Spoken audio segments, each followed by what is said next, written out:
Durant 2 jours, les participants qui sont entre autres parlementaires, représentants de la société civile, chercheurs du Rift Valley Institute ainsi que spécialistes de la réforme du secteur de sécurité vont discuter sur l'état d'avancement de la mise en œuvre de l'accord cadre d'Addis Abeba.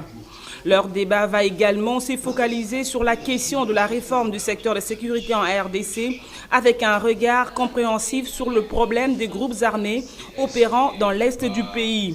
Nick Elébé, directeur pays au CISA. C'est une bonne opportunité de passer en revue l'évolution de la situation du terrain, en prenant en considération qu'au début de cette année, l'accord cadre sur la paix, la sécurité et la coopération dans la région et la RDC a été signé.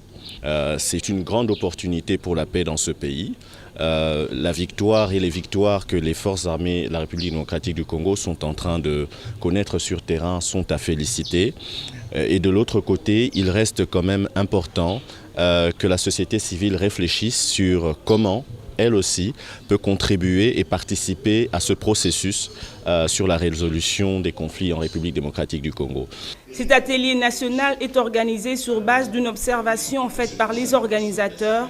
Ils pensent que les principales solutions avancées pour résoudre la crise sécuritaire et humanitaire à l'est de la RDC n'adressent pas suffisamment les racines structurelles des conflits. Elles traitent davantage les conséquences plutôt que les causes profondes des problèmes. À l'issue des travaux, un document sur les dynamiques de groupes armés en RDC sera produit, voire sur les priorités dans la réforme des forces armées congolaises. Document qui sera publié en français et en anglais. Il compte également les distribuer aux responsables congolais, gouvernements de la région des Grands Lacs, bailleurs de fonds occidentaux, aux Nations Unies et autres parties intéressées.